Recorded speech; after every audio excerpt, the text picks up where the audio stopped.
Buzzing stock खास पेशकश हमारी यहाँ पर होती है खबरें, खबरों के चलते देखने को मिलता है एक्शन। क्या होना चाहिए आपका रिएक्शन, ये बताएंगे शरद जी। खबर बताएंगे हम, और निर्णय लेना है कि उसको खरीदें, बेचें, बने रहें उस शेयर के अंदर, ये निर्णय लेंगे आप हमारे विश्लेषणों को सुनने के बाद।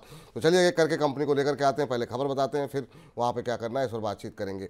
महिंद्रा लाइफ स्पेसेस में आज खबर आई है महिंद्रा के अंदर कि दक्षिण बेंगलुरु में कंपनी ने 2.37 एकड़ जो है वो ज़मीन खरीदी है। दो बड़े डेवलपमेंट हुए हैं, और आपको बता दें कि एक तो बेंगलुरु में, साउथ बेंगलुरु में इन्होंने कब ज़मीन खरीदी है, करीब 250 करोड़ रुपए में कंपनी यहाँ पर इस ज़मीन को डेवलप करेगी। वहीं मुंबई के बोरीवली पश्चिम में 7 रिहायशी प्रोजेक्ट को डेवलप करने का कंपनी को एक प्रोजेक्ट मिला है, थर्ड पार्टी ऑर्डर मिला है। ये आपको बता दें करीब 1800 करोड़ रुपए का ये प्रोजेक्ट मिला है, यानी करीब करीब 2050 करोड़ रुपए के कंपनी को नए प्रोडक्ट मिले हैं, नई डील मिली है। और इसके चलते आज हम देख रहे हैं कि महिंद्रा लाइफ स्पेसेस के अंदर एक अच्छी मजबूती देखने को मिल रही थी। जब हमने खबर बनाई थी तो करीब जो है 2.5% के आसपास की तेज़ी दिखा रहा था, अभी भी उन्हीं लेवल्स के आसपास है, 2.25% ऊपर 624 625 के आसपास ट्रेड करता हुआ। Sir, Mahindra life spaces developers के ऊपर आपकी राय जानना चाहेंगे। आज खबर है, खबर के चलते थोड़ी सकारात्मक ऊर्जा यहाँ पर देखने को मिल रही है, आपकी राय क्या होगी? जी देखिए, महिंद्रा लाइफ से बेस अच्छा है विपुल जी। करीब 580 के आसपास बेहतरीन बेस है।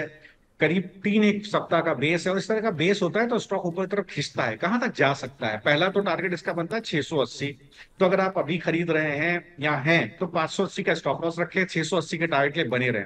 680 के ऊपर बड़ा प्राइस एक्शन बनता है। 680 के ऊपर निकलेगा सर तो 750 का भाव जाएगा। लेकिन मुझे लगता है कि 680 तक जाने में थोड़ा सा, क्योंकि एक बार कहीं ना कहीं 640 के ऊपर चलना है, इसको बहुत जरूरी है। विपुल जी, दर्शकों को एक बात और बोलना चाहते हैं, एक स्टॉक और ध्यान रखें, signature global. Sir same business है। करीब 1460 का भाव है। एक ब्रेकआउट आने का इसमें पूरा चांस है। इसमें भी एक बार देखा जा सकता है 1800 रुपए तक के टारगेट इसमें खुलेंगे। 1350 का स्टॉप लॉस लेके ये पोजीशन भी बनाई जा सकती है।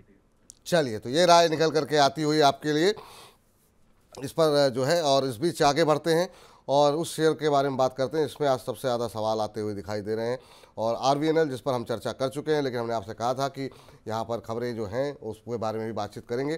तो आरवीएनएल आपके पास है, तो पहले तो खबर जान लीजिए कि डीएमआरसी के साथ कंपनी ने एक एमओयू किया है, और इस एमओयू के तहत कंपनी देश विदेश के अंदर मेट्रो, पुल, हाई स्पीड ट्रेन, हाईवे, ये तमाम चीज़ें जो है मिल करके बनाएगी डीएमआरसी के साथ आरवीएनएल भी।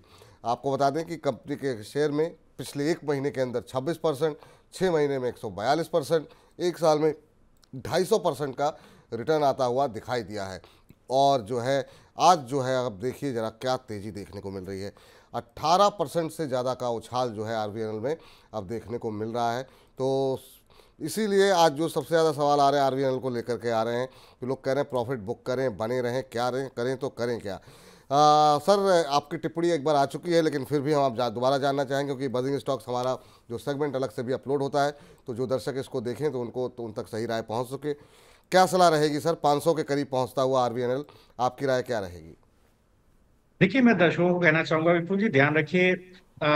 All time high top line, highest top line, bottom line financial या लास्ट फाइनेंशियल में देखने को मिली है। और अगर आप देखें तो मालदीव्स में भी कहीं ना कहीं कंपनी को एक प्रोजेक्ट मिलता हुआ दिखाई दिया है। 12 प्रोजेक्ट फाइनेंशियल ईयर 23-24 में कंपनी ने कंप्लीट किए। 152 प्रोजेक्ट कहीं ना कहीं कंप्लीट किए हैं। एक बेहतरीन टर्न अराउंड हमको देखने को मिलता है, और जिस तरह के ग्लोबल ऑर्डर्स कंपनी को अब मिलना शुरू हो रहे हैं, जिस तरह के एक्सपर्टीज है कंपनी के पास, मुझे लगता है आने वाले समय में south Africa, Oman, UAE, Maldives वगैरह में भी कंपनी ने ऑफिसेज ओपन किए हैं। करीब ऑर्डर बुक 85,000 करोड़ की है। तो सर देखिए, इस तरह की कंपनी, मुझे लगता है नवरत्न का स्टेटस कंपनी को मिला हुआ है। सर एक बड़ा ब्रेकआउट 408 के ऊपर मिला है। ये सब स्टॉक बिल्कुल जी लंबे नजरिए से रखिए सर, मतलब इसको ट्रेडिंग के नजरिए से नहीं देखिए। आप क्या होगा, स्टॉप आउट हो जाएंगे सर एक चौपीनेस में बाजार के। इसके बाद स्टॉक ऊपर की तरफ भागेगा, जब बाजार चलेगा फिर आप कहेंगे साहब मेरा ट्रेड छूट गया। तो वहां क्या है, आप अच्छे स्टॉक में पैसे नहीं बना पाएंगे। जैसा मैंने डिस्कस किया पहले भी सर, लंबे नजरिए से देखिए, ये 1000 रुपए का स्टॉक है सर। इसको कम से कम 2-3 साल, 2 साल का समय दीजिए सर। अभी 493 का भाव है, कम से कम 750 तो मुझे यहाँ दिख रहा है सर। कुछ ही समय में पोजिशनली होल्ड करेंगे, 1000 रुपए भी मिलेगा। तो अगर अभी एंट्री करना चाहते हैं, 400 रुपए का स्टॉप लॉस रखिए। जैसे मैंने आपको बोला, 493 का भाव है। पहला टारगेट है 560, दूसरा 690, इसके बाद 750। तो सर मुझे लगता है ऐसे स्टॉक को long term perspective, long term portfolio holding के हिसाब से बने रहना चाहिए। चलिए, चूंकि इस पर बातचीत हो ही रही है सर, तो इस मौके का फ़ायदा उठाते हुए आज रेलवे शेयरों में एकदम से तेज़ी आई है और ज़्यादा तेज़ी बढ़ती हुई दिखाई दे रही है। आईआरएफसी अब 7.25% ऊपर, इरकॉन 12.25% ऊपर, राइट्स में भी मजबूती देखने को मिल रही है। सर, आरबीएल के बारे में तो बात हो गई, लेकिन आपका पसंदीदा दूसरा शेयर कौन सा होगा? राइट्स करीब 4% ऊपर है, तो आईआरएफसी, इरकॉन, इन सब में जो है हम देख रहे हैं कि अच्छा मोमेंटम है। आरबीएल के अलावा किसी को चुनना हो तो आपका पसंदीदा रेलवे शेयर कौन होगा? इरकॉन, आईआरएफसी, टीटागढ़ या फिर राइट्स, इसमें कौन सा अच्छा लग रहा है आपको? मुझे लगता है कि जिस तरह का प्राइस एक्शन है मैं उसी पर जाना चाहूंगा। आईआरएफसी को देखिए एक बार जरूर होल्ड कीजिए, क्योंकि बहुत ही आइडियलिस्टिक प्राइस पैटर्न है। पिछले चार एक वीक का कंसोलिडेशन जोन ब्रेकआउट है, जो करीब 176 रुपए के ऊपर देखने को मिला। 189 का भाव है। बिल्कुल सर, बन जाइए। ये मेरे ख्याल से 240 तक जाएगा मूव।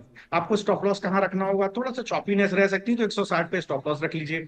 240 का भाव आपको कम से कम दिसंबर तक आपको देखने को मिल जाएगा। बिल्कुल आईआरएफसी में बने रहिए। आईआरएफसी में बिल्कुल बने रहिए, ये सलाह निकल करके आती हुई आरबीएनएल आईआरएफसी को लेकर के फिलहाल सकारात्मक व्यू निकल करके आ रहा है। तो जो भी आपको स्टॉप लॉस टारगेट बताए जा रहे हैं उसको पेन कॉपी लेकर के नोट रखिए और लगा के रखिए, ताकि मतलब आप जब भी एग्जिट हो बाजार से तो सिर्फ ऑनलाइन जो है और कागज़ पे मुनाफा ना दिखे, आपकी जेब में भी आता हुआ दिखाई दे। चलिए आगे बढ़ते हैं और अब बात जरा रेमंड की कर लेते हैं। रेमंड पे क्या कुछ खबर है? रेमंड पे आज जो है डिमर्जर की खबर है। कंपनी के जो रियल एस्टेट कारोबार है उसके डिमर्जर को बोर्ड की मंजूरी मिल चुकी है। और आपको बता दें कि रेमंड के हर एक शेयर पर रेमंड रियल्टी का एक शेयर जो है वो मिलेगा, जो लोग रेमंड के शेयर धारक हैं उनको। FY24 में रेमंड रियल्टी की आय में जो है हमने देखा था कि करीब 43% का इजाफा देखने को मिला था, और उसी को देखते हुए कंपनी को लगा कि शायद इसको अब इसकी वैल्यू अनलॉकिंग करने के लिए अब इसे अलग करना चाहिए और अलग लिस्ट कराना चाहिए। ठाणे में कंपनी के पास करीब 100 एकड़ की ज़मीन है, जबकि जिसको कंपनी डेवलप करने की भी योजना बना रही है। कंपनी के शेयर में 11% से ज़्यादा का उछाल आज जो है देखने को मिल रहा है, जिस तरीके की रैली जो है आज देखने को मिल रही है शेयर के अंदर डीमर्जर की खबर के बाद। सर, रेमंड पे आपका व्यू क्या होगा? कुछ एक नेगेटिव बीच में खबरें आई थी, उसके चलते शेयर की पिटाई भी हुई, लेकिन अब फिर से रिकवरी मोड में है। क्या सलाह रहेगी आपकी सर रेमंड पे? वो कंपनी के तौर पे देखें तो हाईएस्ट लेवल देखने को मिला क्वार्टर 4 में 23% वाई देखने को मिला था। आप देखेंगे तो एफएमसीजी बिजनेस के अलावा भी आप ईपीएस देखें, 58 रुपए का ईपीएस कंपनी क्लॉक कर रही है। बहुत अच्छा डिविडेंड कंपनी ने दिया है। अगर आप देखें तो ब्रांडेड टेक्सटाइल सेगमेंट में भी एक डिसेंट ग्रोथ हमें देखने को मिला। EBITDA मार्जिन करीब 21% का देखने को मिला है। रियल एस्टेट सेगमेंट में आप देखें तो बुकिंग करीब लास्ट क्वार्टर 4 में ही बुकिंग 850-900 करोड़ के आसपास की बुकिंग थी। तो ये सब चीजें अगर आप देखें तो मुझे लगता है कि बिल्कुल इन्वेस्टर्स का बिल्कुल थम्स अप है इस कंपनी को। और मुझे लगता है कि एक बहुत अच्छा ट्रैक्शन बना हुआ है। थोड़ा सा चार्ट्स पर ओवरबॉट है। मुझे लगता है जो एक ट्रैक्शन बना था करीब करीब 1800 रुपए के आसपास, वो थोड़ा सा फिजल आउट होता हुआ दिखाई दे। इमीडिएट एंट्री बनती नहीं है। काफी न्यूज डिस्काउंटेड है। हमेशा कहा जाता है बाजार में कि buy on rumours sell on news. तो देखिए सर, न्यूज आउट हो गई है, थोड़ा सा सतर्क रहें। अभी जाएंगे फंस जाएंगे। एक एक प्राइस मैं आपको देता हूँ 2700 से 2800 रुपए। जब कभी आपको मिले सर, कूद करके ले लीजिएगा। 2300 रुपए का स्टॉप लॉस रखिएगा। तभी अपना दोबारा ट्रेंड जो ऊपर की तरफ चलाएगा वो आपको फिर करीब करीब 3600 रुपए से 3700 रुपए लेके जाएगा। तो बाय ऑन डिप्स रखिए 2700 रुपए के आसपास, 2300 रुपए के स्टॉप लॉस से गिरने दीजिए स्टॉक को, फिर खरीदिएगा। चलिए, तो अभी गिरने, जब एक बार नीचे गिरावट आ जाए उसके बाद से गिरने दीजिए। जब मौका होगा तो फिर से दोबारा बताया जाएगा आपको कि क्या रणनीति यहाँ पर आपकी होनी चाहिए। अगली कंपनी लेकर के आते हैं और ये भी है पीएसयू कंपनियाँ। पीएसयू कंपनी में आज हम बात कर लेते हैं जरा कोचिन शिपयार्ड को लेकर के। टेक्निकल चार्ट पर शेयर के अंदर अब एक ब्रेकआउट की स्थिति बनती हुई दिखाई दे रही है। शानदार रैली के बाद शेयर अपने 50, 100, 150, 200 दिन के मूविंग एवरेज से अब पार निकलता हुआ। आपको बता दें कि इस शेयर में लगातार तेजी देखने को मिल रही है जब से रक्षा मंत्री की तरफ से बयान आया है कि 2028-29 तक सरकार का ये लक्ष्य है कि 50,000 करोड़ रुपए के रक्षा उपकरण का एक्सपोर्ट करने की बात जो की गई है। उसके बाद से हम देख रहे हैं यहाँ पे लगातार मजबूती है। शेयर में एक महीने के अंदर 67%, 6 महीने में 315% और महज एक साल के अंदर 900%। आप इमेजिन कर सकते हैं 900% का रिटर्न यहाँ पर ऑलरेडी कोचिन शिपयार्ड में आ चुका है। अब बड़ा सवाल ये कि आज भी इस गिरते बाजार में हमने देखा 5% की तेज़ी, एक तरफा चाल यहाँ पर कोचिन शिपयार्ड के शेयर में देखने को मिल रही है। सर, काफ़ी शानदार मूव एक साल के अंदर दिया है। जिसने सही समय पे लगाया होगा, बाद में भी लगाया होगा, तो सभी के सभी मुनाफे पे हैं यहाँ पर। कोचिन शिपयार्ड पे अभी क्या करना चाहिए? क्या अभी भी अपसाइड और ज़्यादा आप देख रहे हैं यहाँ पर, या आपको लगता है कि एक बार के लिए थोड़ा मुनाफा बुक कर लें, फिर नीचे आए फिर एंट्री करनी चाहिए? अगर आप देखें साहब, हाईएस्ट एवर टॉप लाइन 23-24 में क्लॉक होते हुए दिखाई दी है। 156% पीबीटी ग्रोथ देखने को मिला है पिछले साल से। और शिप रिपेयर का जो टर्नओवर है 1,000 करोड़ के ऊपर पहुंच गया है सर। एक बेहतरीन डिविडेंड पेइंग कंपनी है। कंपनी ने ₹2.5 का, ₹2.25 का डिविडेंड डिक्लेयर किया था लास्ट ईयर। तो कभी भी कंपनी के मैनेजमेंट को लगता है कहीं ना कहीं टॉप लाइन में 20 से 25% की इस फाइनेंशियल ईयर में ग्रोथ देखने को मिलेगी। तो ये सारी चीजें देखिए कहीं ना कहीं स्टॉक प्राइस में लंबे समय के लिए मुझे लगता है कि बिल्कुल इस स्टॉक के अंदर सर बने बने रहना चाहिए, क्योंकि जो बेसिकली इंडस्ट्री है ship building and ship repair, वो बेहतरीन ग्रोथ दिखा रही है इंडस्ट्री। तो मुझे लगता है कि बिल्कुल सर, अगर आप इस नजरिए से देखते हैं, लंबे इन्वेस्टमेंट के नजरिए से देखते हैं, बिल्कुल बने रहना चाहिए सर। मुझे लगता है कि जो इसका बेस बना है ₹2,050 के आसपास 3-4 वीक में पिछले, वो सर इसको ऊपर की तरफ खींच रहा है। इसके भाव ऊपर की तरफ मुझे लगता है करीब ₹4,000 तक भी जाएंगे। ₹2,800 का भाव है। बट थोड़ा आपको लंबे नजरिए से इसको लेकर के चलना पड़ेगा। अगर आप इमीडिएट एंट्री भी करना चाहें तो थोड़ा सा रिस्क हो सकता है इसके अंदर, क्योंकि बेस काफी नीचे है, ₹2,050 के आसपास है। मुझे लगता है अगर आप लंबे, अगर आप कम से कम साल भर का नजरिए रखें तभी सर एंटर कीजिएगा। ट्रेडिंग पर्सपेक्टिव से अब एंटर मत कीजिएगा। अगर अभी आप लंबे नजरिए से एंटर करना चाहते हैं तो ट्रेंड पॉजिटिव है, खरीदिएगा। तो दूसरा बाय लेवल रखिएगा ₹25 के आसपास, स्टॉप लॉस रखिए 2,000 पर। तब आप 4,000 के टारगेट से 1 से 1.5 साल के बीच से खरीदिए। चलिए, तो ये रहा यहाँ पर निकल करके आती हुई। अगली कंपनी अब ज़रा डिस्कस कर लेते हैं, और ये कंपनी भी रक्षा क्षेत्र से और पीएसयू क्षेत्र से जुड़ी हुई है, और वो है बीईएमएल। बीईएमएल में भी काफ़ी अच्छी तेज़ी देखने को मिली है। आपको बता दें कि खबर यहाँ पर ये है, अगस्त तक कंपनी जो है वो पहली स्लीपर वंदे भारत कोच जो है वो डिलीवर कर देगी। साल के अंत तक कंपनी जो है 10 ट्रेन सेट्स की डिलीवरी जो है वो कर देगी, और कंपनी को अब दोबारा जो है जल्द ही जो रीऑर्डर हैं उसकी उम्मीद भी बढ़ गई है कि बड़े जो है रीऑर्डर जो है वो मिलते हुए दिखाई देंगे, क्योंकि समय से कंपनी अपना काम पूरा करती हुई दिखाई दे रही है। टेक्निकल चार्ट पर भी शेयर में काफ़ी अच्छी मजबूती है। शेयर अपने 50, 100, 150 और 200 दिन के मूविंग एवरेज से अब ऊपर निकलता हुआ दिखाई दे रहा है, और यहाँ पर अच्छी बढ़त देखने को मिल रही है। और आपको बता दें कि एक महीने में इस शेयर के ने भी 40%, 6 महीने में 67 और 1 साल के अंदर 225% का रिटर्न यहाँ बीईएमएल में भी आता हुआ दिखाई दिया है। बीईएमएल सर, आज यहाँ पर करीब 10% से ज़्यादा की तेज़ी बीईएमएल के शेयर में देखने को मिली है। अभी बीईएमएल के शेयर में क्या खरीदारी करके अभी भी मौके हैं? जो लोग हैं उनके लिए क्या सलाह रहेगी? बीईएमएल को लेकर आपकी राय, जब 10% की रैली आज इंट्राडे में आ चुकी है तो?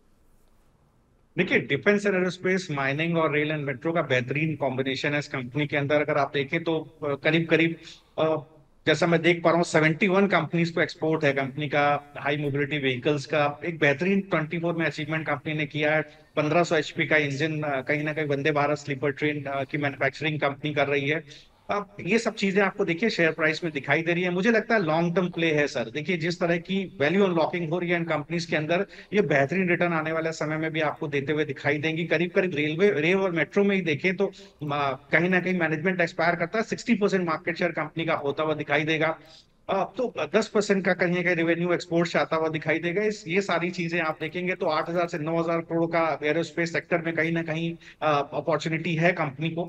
तो मुझे लगता है बिल्कुल सर, मतलब ये सारे स्टॉक्स ऐसे हैं विपुल जी, देखिए जहां पर हम कहीं भी एंट्री करें, अगर हम लंबी नजरिए से हैं तो और थोड़ा थोड़ा पैसा करके डाल रहे हैं तो हम बड़ा पैसा बनाएंगे। एक ट्रेडिंग यहाँ पर जरूर एक ट्रेडिंग बेट बनता है। आप अगर एंटर करना चाहते हैं तो स्टॉप लॉस रखिए ₹4400 के पास, 5100 का भाव है। आपको सर यहाँ 6300 के लेवल अभी देखने को मिल सकते हैं, भी स्कोप है। मींस अगर मोमेंटम इंडिकेटर्स के लेवल पे देखेंगे, पिछले 3-4 स्टॉक जो हमने विपुल जी डिस्कस किए, कोचिन, शिपयार्ड और अदर्स, ये स्टॉक है जहां एंट्री की जा सकती है सर। स्टॉप लॉस रखिए सर करीब ₹4500 के आसपास, एंट्री करिए। थोड़ा सा और खरीद सकते हैं आप ₹47 के आसपास। ₹6300 आपको टारगेट पहला मिलेगा, और ₹7800 के टारगेट भी आपको देखने को मिल सकते हैं। दिसंबर तक का समय दीजिए। दिसंबर तक का समय दीजिए। 6300 से 7800 तक के टारगेट यहाँ पर आपको देखने को मिल सकते हैं। तो सर, अब चूंकि हम बजिंग स्टॉक्स को अब समाप्त करने की तरफ बढ़ रहे हैं, लेकिन आपसे ये जानना जरूर चाहेंगे कि अभी आज हमने चूंकि डिफेंस और रेलवे को लेकर के जो भी बातचीत की है, आईपीओ की तरफ हम जाएं उससे पहले, जो 3 4 5 कंपनियां हमने बातचीत के दौरान डिस्कस की, उनमें आपकी पसंदीदा 2 3 कंपनियां कौन होंगी जिसमें आपको लगता है कि बजट को ध्यान में रखते हुए या लंबी अवधि को ध्यान में रखते हुए जो है अभी भी बने रहना चाहिए, या फिर फ्रेश इन्वेस्टमेंट भी करना चाहिए? जो हमारी अब तक की बातचीत की रही है उसमें से अगर हम मक्खन निकालना चाहें तो वो कौन सा होगा? जी देखिए, अगर आप विपुल जी देखिए, सभी कंपनियां जो डिस्कस हुई हैं बेहतरीन कंपनियां हैं, बहुत अच्छे रिटर्न्स दे रही हैं। और ये जितने भी आपने स्टॉक्स डिस्कस किए हैं, बाजार के पसंदीदा स्टॉक हैं। आप एचएएल ले लें, आप पारा डायनेमिक्स ले लें, बीएमएल ले लें, तो यहाँ पर आप देखिए बेहतरीन कहीं ना कहीं ट्रैक्शन बना हुआ है। मुझे लगता है सर इन सभी स्टॉक्स में लंबी अवधि के हिसाब से बने रहना चाहिए। ये ट्रेडिंग स्टॉक नहीं है सर, इसमें ट्रेडर्स जरूर आ रहे हैं, लेकिन बड़ा आप प्रॉफिट तब बनाएंगे जब आप लंबी अवधि के हिसाब से चलेंगे, क्योंकि ट्रेडर्स बाजार में नॉइस क्रिएट करते हैं और आप स्टॉप आउट हो जाएंगे सर। तो ऐसा काम ना करें। देखिए बीएमएल अगर आप देखें, या जैसे कोचिन शिपयार्ड जैसे हमने डिस्कस किया, इसके अलावा जैसे हमने एचएएल डिस्कस किया, इन सभी जगहों पे सर मुझे एंट्री दिखती है, लेकिन लंबे नजरिए की डर से मैं ट्रेडिंग के लिए कहीं ना कहीं एडवाइस नहीं दूंगा। ट्रेडिंग के लिए यहाँ पर सलाह नहीं है, लंबी अवधि के लिए ये सभी शेयर जो हैं वो काफ़ी अच्छे दिखाई दे रहे हैं, आपके लिए मल्टी बैगर साबित हो सकते हैं। मल्टी बैगर का मतलब अच्छी वेल्थ क्रिएट कर सकते हैं। मल्टी बैगर की जहाँ तक बात है उसके लिए सुजलॉन का जिक्र यहाँ पर किया गया है, लेकिन हाँ, एक मुश्त पैसे अभी मत लगाइएगा, थोड़ा थोड़ा करके निवेश करते रहेंगे तो लंबी अवधि में आपको यहाँ पर अच्छी कमाई होती हुई दिखाई दे सकती है। और इस बीच सिर्फ यूट्यूब के माध्यम से हमारे साथ 1000 से ज़्यादा दर्शक जो है वो जुड़ चुके हैं। इसके अलावा हमारे जो ऐप है, हमारा फेसबुक चैनल है, उस पर भी बड़ी संख्या में लोगों के जो है सवाल आ रहे हैं, लोग जुड़ रहे हैं, तो आप सभी का बहुत बहुत धन्यवाद। ऐसे ही मनी9 के साथ कार्यक्रम में आप बने रहिए। बजिंग स्टॉक्स को यहाँ पर समाप्त हम अवश्य कर रहे हैं, लेकिन जो है अभी भी कार्यक्रम बाकी है, तो बने रहिए हमारे साथ।